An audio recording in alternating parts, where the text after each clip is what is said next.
For stardom, sit-em becomes Fabs is back, and he's going to let you know about those starts, the sits. He's also going to give you a sleeper just for fun because it's what he does. So you're going to start it off with some running backs that you feel like starting this week? Yeah, man. Okay, I said earlier in the week that I am back in the business of Joe Mixon. So I'm starting him 17-plus fantasy points in 2 straight games. The Bengals ran the ball 56% of the time last week. Probably has something to do with the rookie quarterback. And the Raiders have allowed the 5th most fantasy points to running backs over the last month. So he's an RB2. I'm also starting Tevin Coleman, despite his recent struggles.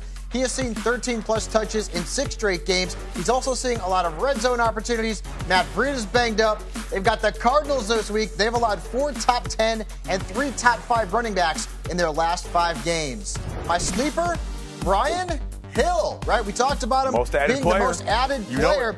This is a great matchup. The Panthers have allowed the 4th most fantasy points to running backs, and Brian Hill is going to see a lot of volume in this contest. Yeah, had plenty of touches versus New Orleans. Hope that continues. How about someone that you're going to say, maybe you want to sit a few plays out? Who you sit? I can't play David Johnson. I mean, did you see him run? He looked like he had a piano on his back. Something is not right with him. He is not healthy. Kenyon Drake saw more touches. He saw more snaps. It's an awful matchup against it. Look how slow he's running right there, Cole. I can't trust him right now. I love David Johnson. I just can't play him on my fantasy roster at this point. And Sony Michel, this is something I've talked about for weeks now. When Rex Birkhead is active, Sony Michel is a mediocre fantasy option. The Patriots are coming off a bye, which means Birkhead should be active this week against the Eagles, who've allowed just an average of 52 rushing yards per game at the link. So this is a tough one for Sony Michel. Yeah.